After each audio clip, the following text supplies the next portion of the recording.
Pour notre première partie, une possible révolution dans le domaine de la médecine. Le monde où le cancer pourrait être complètement éradiqué grâce à une seule thérapie arrive possiblement. En tout cas, cela semble assez incroyable. Mais c'est précisément ce que viennent de réaliser les chercheurs de GSK avec un nouveau médicament appelé GLY. GLY, oui, c'est bizarre. Mais pour faire court, GSK, c'est un laboratoire de recherche à Philadelphie, aux États-Unis. Et il se trouve qu'ils m'ont envoyé un document qui explique leurs recherches. Ce document a été diffusé auprès de la presse et des institutions uniquement, mais je peux vous le partager si vous m'en faites la demande bien sûr. Bref, lors d'un essai clinique de phase 2, ce médicament a démontré une réponse sans précédent. Tous les 42 patients atteints de cancer qui ont participé à l'étude ont vu leur tumeur complètement éradiquée. Oui, vous avez bien entendu, 100% des patients sont maintenant en rémission à long terme. La clé de ce succès réside dans la technologie des peptides utilisée par GLY. Ce médicament cible très efficacement les cancers. Dans les premiers tests, 24 patients ont été évalués après leur traitement et tous ont montré des réponses cliniques complètes, sans aucun signe de cancer pendant une moyenne de 26 mois. La docteure Andrea Cercek, chercheuse et oncologue au Memorial Sloan Kettering, a souligné l'impact monumental de cette nouvelle approche. Elle a déclaré que le GLY pourrait devenir une nouvelle norme de traitement pour le cancer, permettant une régression complète et durable des tumeurs sans les traitements invasifs traditionnels comme la chimiothérapie ou la radiothérapie. Cela ouvre une voie complètement nouvelle pour le traitement du cancer. Les thérapies traditionnelles sont souvent très lourdes, avec des effets secondaires significatifs et assez impactants dans la vie des gens. Des dysfonctionnements intestinaux, urinaires et bien d'autres. Avec le GLY, nous avons une option beaucoup moins invasive pour améliorer la qualité de vie des patients atteints de cancer, avec potentiellement une guérison à la clé. Comment fonctionne ce médicament miraculeux ? Le GLY est en fait un anticorps qui bloque un récepteur particulier. En se liant à ce récepteur, il encourage le système immunitaire du patient à attaquer les cellules cancéreuses. Ce mécanisme d'action, déjà approuvé par la FDA aux États-Unis pour le traitement complémentaire du cancer de l'endomètre, est maintenant testé pour d'autres types de cancers colorectaux et les résultats sont tout aussi prometteurs. Cette percée est véritablement une possible révolution et ouvre un immense espoir dans le monde de la médecine et notamment dans l'oncologie. Et au vu de l'accroissement récent des cas de cancer dans notre société, il serait peut-être temps de trouver la solution à cette maladie. Notre avenir en dépend sûrement. C'est donc une lueur d'espoir immense que nous avons ici. Donc je ferai attention à bien suivre le développement de cette technologie et je vous en reparlerai au besoin. Passons maintenant à notre deuxième innovation marquante de la semaine.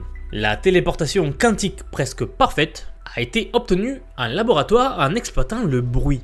Oui, vous avez bien entendu, le bruit, qui est souvent considéré comme étant l'obstacle majeur pour réaliser la téléportation, est désormais utilisé comme un allié. C'est une avancée spectaculaire réalisée par des chercheurs de l'université de Turku, en Finlande, en collaboration avec l'université de sciences et technologies de Chine. Donc vous voyez, les Chinois sont toujours dans le coin, ils sont pas très loin. Et pour comprendre cette percée, il faut d'abord comprendre rapidement les deux principes qui sont ici à l'œuvre, l'intrication quantique et la décohérence. Disclaimer, ne vous inquiétez pas, je ne vais pas du tout rentrer dans les détails ici. On n'est pas dans un cours de physique quantique, je vous présente juste la technologie. Et avant que les puristes me sautent à la gorge, je le répète, c'est une chaîne de vulgarisation scientifique. Et je présente la technologie au plus grand nombre. Si vous voulez être dans les détails, vous pouvez toujours aller voir les cours sur l'université de Sciences Po, sur leur site internet, ils ont des cours en physique quantique.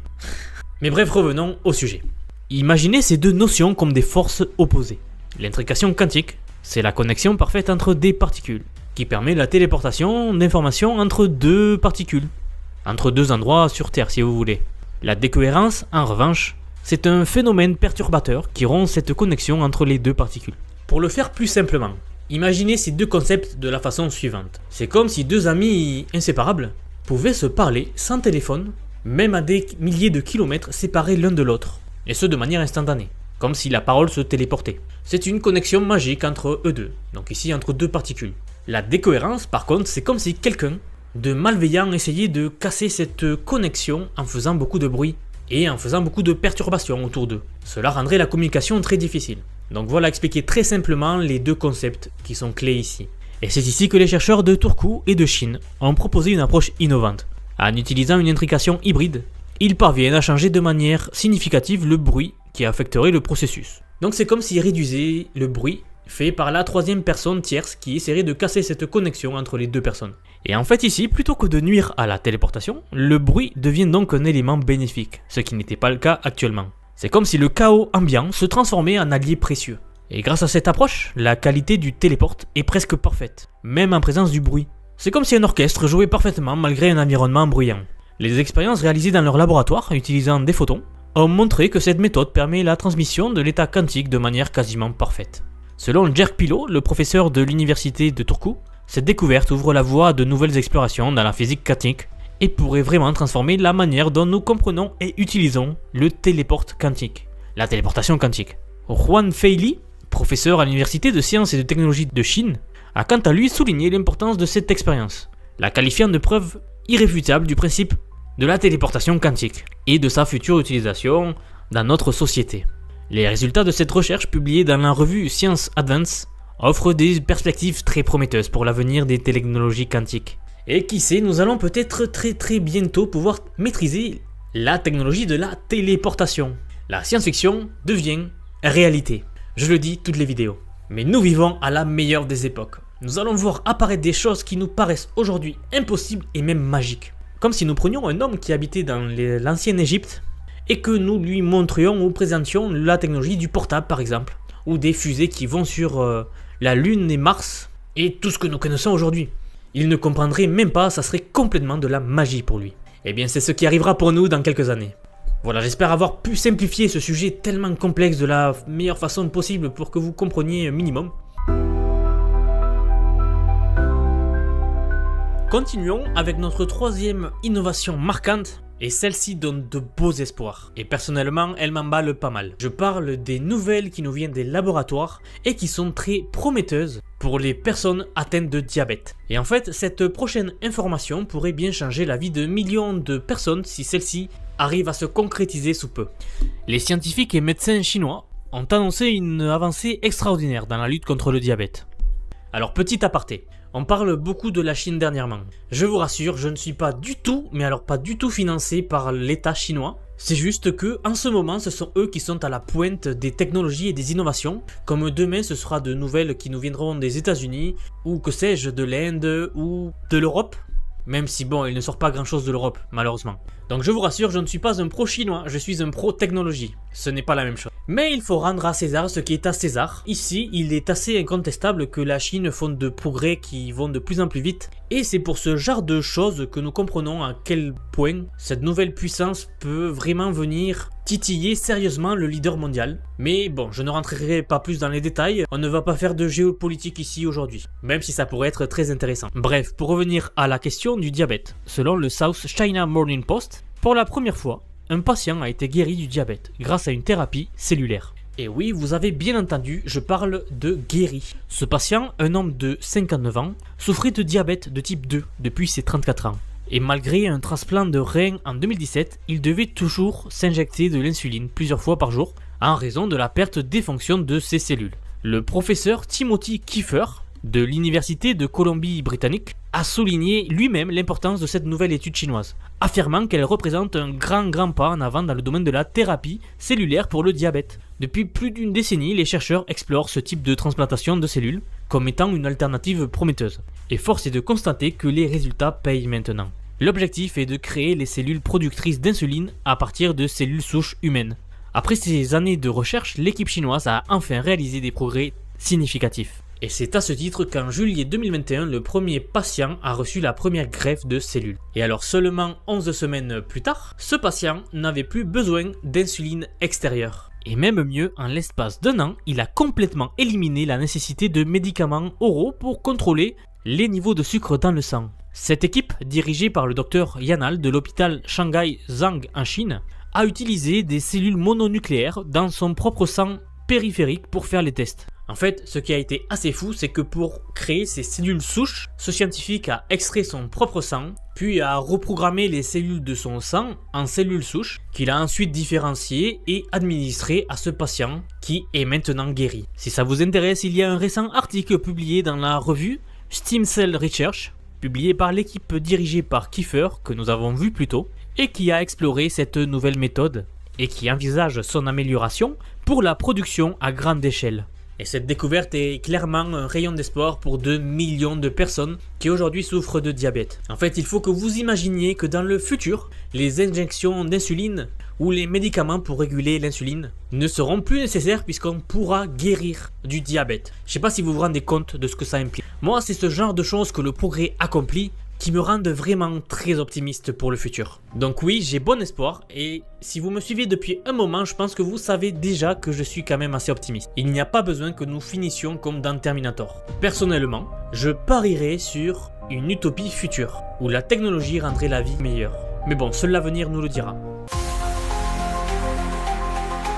Passons maintenant à l'innovation principale de la vidéo. Et celle-ci est directement sortie d'un film de science-fiction. Et je parle de la cryogénie humaine. Un sujet donc très choquant aujourd'hui. Récemment, une entreprise américano-australienne a fait les gros titres en congelant cryogéniquement un homme dans l'espoir de le ramener à la vie un jour. Oui, vous avez bien entendu, ce n'est pas un scénario de film, mais une réalité. Tout a commencé le 12 mai dernier lorsqu'un Australien, désormais connu sous le nom de Patient 01, a choisi de tenter sa chance avec l'immortalité. Son corps a immédiatement été soumis à un processus de cryogénisation par la société Sutter Cryonics, la première installation de cryogénie de tout l'hémisphère sud inaugurée en février 2023. Alors comment est-ce que cela fonctionne-t-il exactement? La cryogénie tire son nom du mot grec kryos, signifiant froid, et c'est une technologie de préservation des corps à des températures extrêmement basses, dans l'espoir bien sûr spéculatif que la future technologie médicale soit assez avancée et puissante pour inverser le processus de la mort et restaurer la santé. Et quand je dis le processus de la mort, je parle du processus d'être congelé, car les personnes qui sont congelées ne sont pas encore mortes. Elles sont donc par définition dans un état de congélation. Le corps du patient 01 a été soigneusement stabilisé et refroidi à l'aide d'équipements spécialisés, pour finalement être plongé dans l'azote liquide à une température de moins 196 degrés Celsius. Ce processus, vous vous en doutez, est loin d'être simple. L'équipe de Sutter Cryonics, en collaboration avec des spécialistes comme le Dr Aaron Drake de l'Arizona Medical Science, a commencé les étapes de stabilisation puis de vitrification. En utilisant des technologies avancées, ils ont ainsi pu réduire la température du corps progressivement. En à peine 10 heures, le patient 01 a été transporté de Sydney à l'installation cryogénique de Hatchbrook, où son corps a été conservé dans un déwar. Ce que nous appelons un déwar est un conteneur conçu pour maintenir des températures ultra basses. Alors la cryogénie humaine reste une science pleine d'incertitudes à ce jour. Les personnes qui choisissent cette voie espèrent qu'un jour la science soit suffisamment avancée en termes de biotechnologie ou de médecine régénérative, leur permettant de les réanimer correctement d'un état de congélation. Vous vous en doutez bien, cela soulève de nombreuses questions éthiques et scientifiques, mais je ne vais pas détailler cela dans la vidéo, ce n'est pas le but. Mon but est surtout de vous présenter la technologie. En tout cas pour le moment, la réalité c'est que le patient 01 est dans un état de congélation, un sommeil glacé, attendant le futur où la science et la médecine pourraient produire l'impensable. Alors encore une initiative de la part des humains pour essayer de battre la mort et d'obtenir l'immortalité. Ça a toujours été un petit peu le Saint Graal dans l'imaginaire des humains. En tout cas, cette histoire a beaucoup choqué et fait beaucoup de débats, sachant qu'une vraie personne participe à l'expérimentation. Nous serons donc attentifs au développement de cette histoire et reviendrons dessus si nécessaire. Pour notre sujet principal et non des moindres, direction la Chine et l'espace. Et je parle d'un exploit spatial qui inquiète sérieusement les États-Unis. On parle ici d'un satellite capable de viser, avec une précision, un objet situé à 2 millions de kilomètres de la Terre, soit 5 fois plus loin que la Lune. Eh bien, c'est ce que la Chine a réussi à faire avec son satellite Jilin-1. En janvier 2022, un astéroïde gigantesque, connu sous le nom de 1994 PC1, se dirigeait vers notre planète. Avec une taille comparable à celle de la célèbre Golden Gate, le grand pont de San Francisco, cet astéroïde représentait un défi majeur pour les astronomes. Ils avaient tous du mal à prédire son trajet avec précision en raison de la distance phénoménale qui nous séparait de lui. Et c'est alors que la Chine est intervenue. Le satellite Jilin-1, normalement utilisé pour l'observation terrestre, a été redirigé vers l'espace profond pour suivre l'astéroïde. Entre le 17 et le 21 janvier 2022, ce satellite a capturé des images cruciales chaque seconde, permettant de réduire l'erreur sur le trajet et le positionnement de l'orbite de cet astéroïde à seulement 33 km. Une erreur de 33 km. Pour un objet placé si loin, c'est assez impressionnant.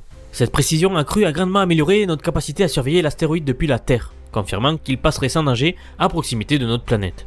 Mais ce n'est que le mois dernier que cette mission secrète a été révélée par le gouvernement chinois. Cette divulgation a mis en lumière les capacités très avancées de satellites chinois, suscitant des inquiétudes parmi les nations occidentales, et plus particulièrement les États-Unis, où Joe Biden a fait savoir qu'il est assez inquiet.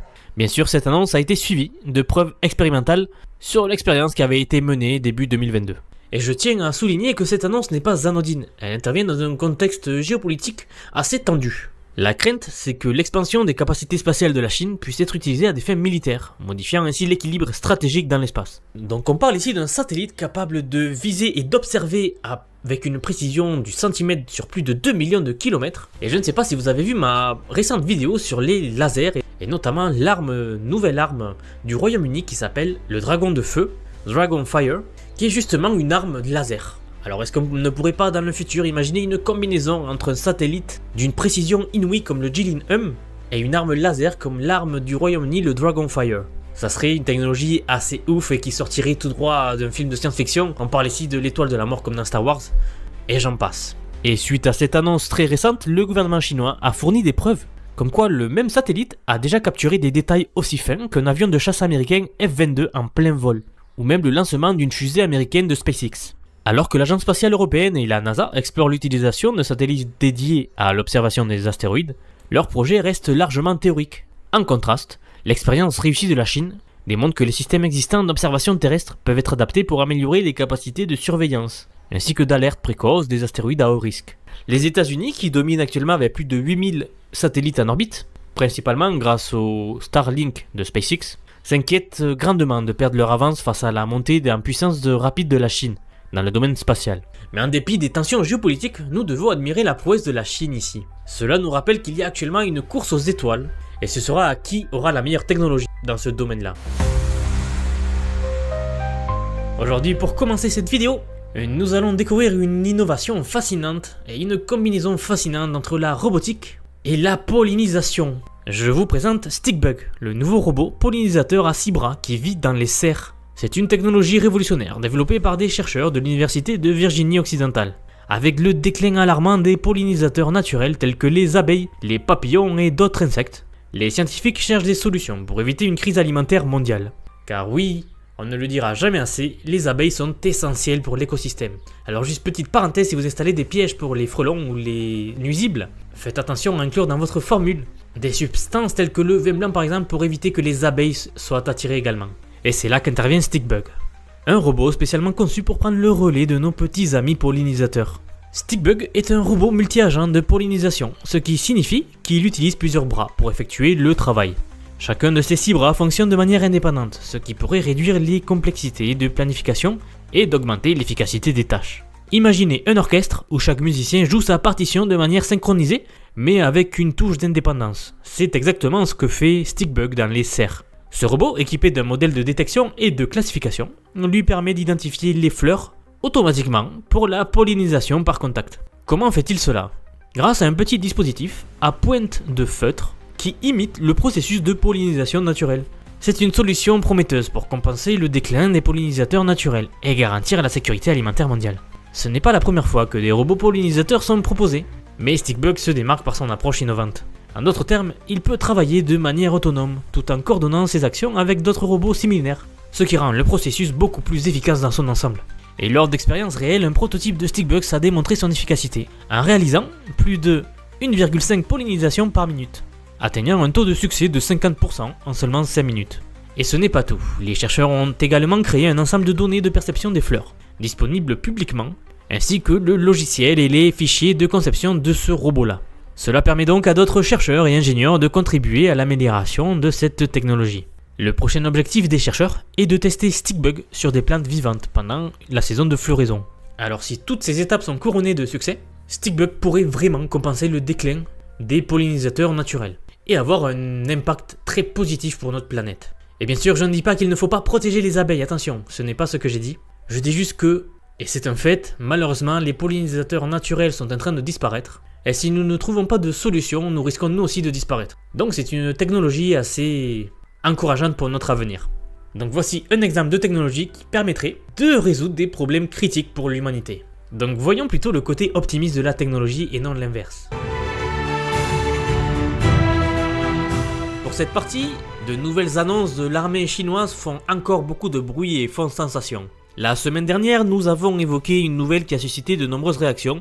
La Chine avait diffusé des vidéos montrant ses impressionnants chiens robots armés de mitrailleuses. Et si les premières images étaient déjà saisissantes, de nouvelles séquences ont été diffusées par la télévision d'État chinoise, la CCTV, révélant encore plus les capacités de ces machines. Ces robots quadrupèdes développés par Unitree Robotics, entreprise dont nous avons déjà eu l'occasion de parler ici, qui développe également des robots humanoïdes, ont été déployés lors de l'exercice militaire Dragon Doré, qui s'est déroulé en collaboration avec le Cambodge sur une période de 15 jours. Dans ces nouvelles vidéos, on voit les robots effectuer des sauts, des plongeons, mener des équipes de reconnaissance et bien sûr, tirer avec les mitrailleuses fixées sur leur dos. Un soldat chinois interviewé dans le cadre de ce reportage a déclaré que ces robots pouvaient devenir de nouveaux membres dans les opérations de combat humains, remplaçant les soldats humains pour les missions de reconnaissance, mais également dans l'identification de l'ennemi et l'attaque des cibles. Ces robots peuvent fonctionner de manière autonome pendant 2 à 4 heures, mais ils sont aussi télécommandés par des opérateurs humains pour des actions précises. Et alors, c'est là l'innovation. Le même reportage a également montré une série de drones aériens qualifiés d'équipements intelligents, équipés eux aussi de mitrailleuses et capables de tirer. Bien que l'utilisation des drones armés ne soit pas une nouveauté, l'ajout de ces robots quadrupèdes aux drones est un développement encore inédit dans le champ de bataille. En fait, nous n'avons pas encore vu ce genre de robots à l'action dans une vraie guerre. Nous avons vu les drones, mais pas encore les robots chiens.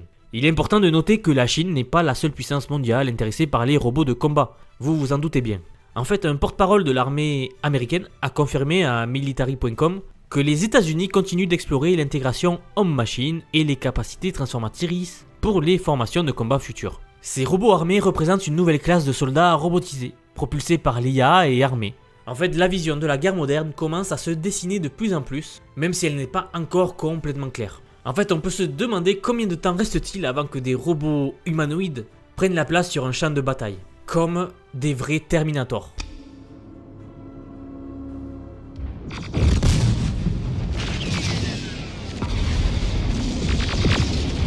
Et bien sûr, ce genre de news nous rappelle que bien que l'avancée technologique soit passionnante, il nous faut quand même garder les yeux ouverts et faire attention à la manière dont nous utilisons ce genre de technologie. En tout cas, nous verrons les futurs développements.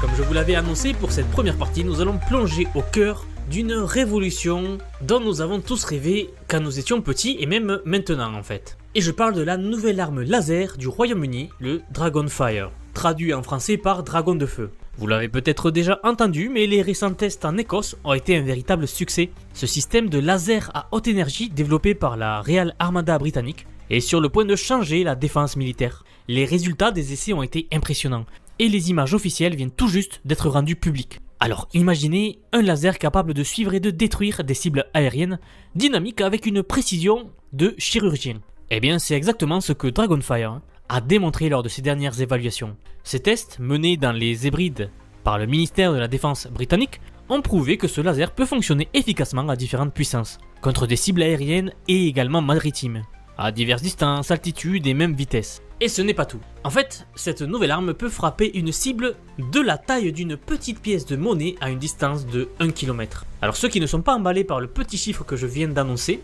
sachez que c'est énorme, et que la précision de ce type d'arme ne sera jamais moindre, puisque la technologie ne va faire que s'améliorer. On parle ici d'une précision de l'ordre du centimètre sur une portée de 1000 mètres. Pour un début, c'est juste époustouflant. Et ce qui est encore plus remarquable, c'est le coût d'utilisation. Chaque tir de cette arme coûte 10 €. Alors comparé aux munitions traditionnelles, c'est extrêmement économique. Quand vous savez que les missiles utilisés dans le dôme de fer par Israël pour se défendre coûtent environ 50 000 € par tir, le calcul est vite fait.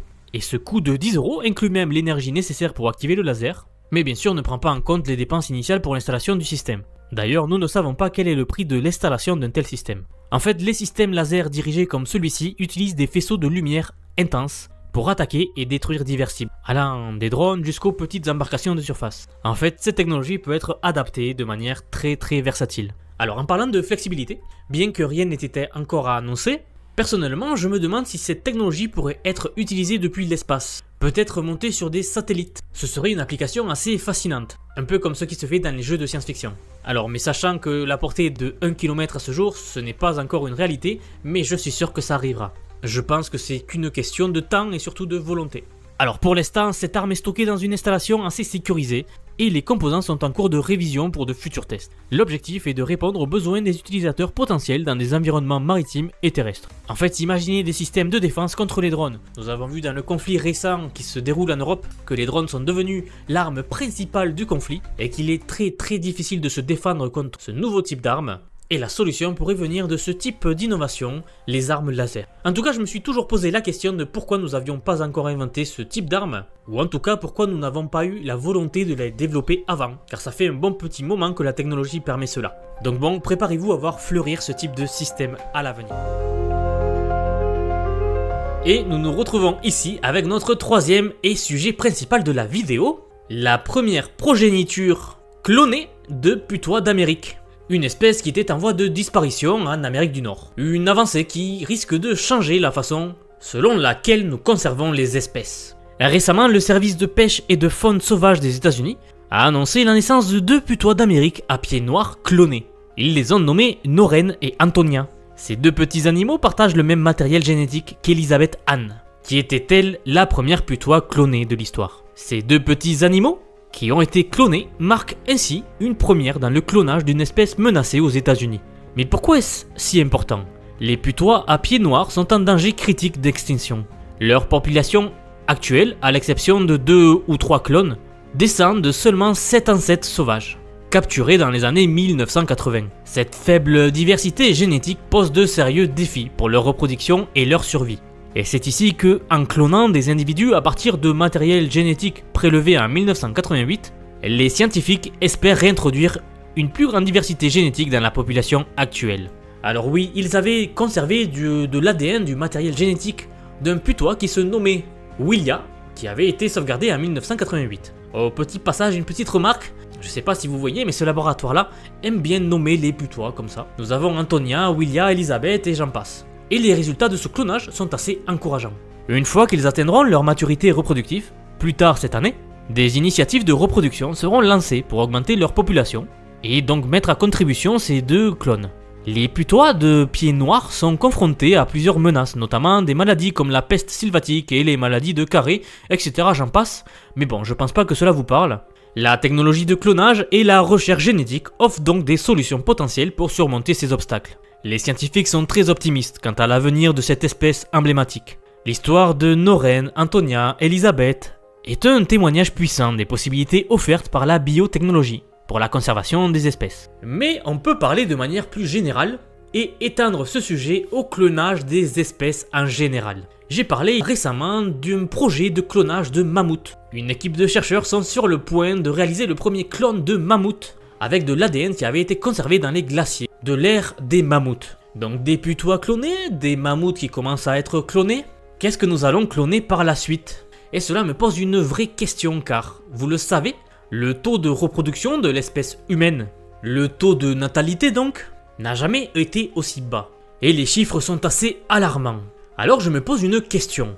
Est-ce que vous pensez que les scientifiques à l'avenir pourraient utiliser la technologie du clonage pour cloner des humains?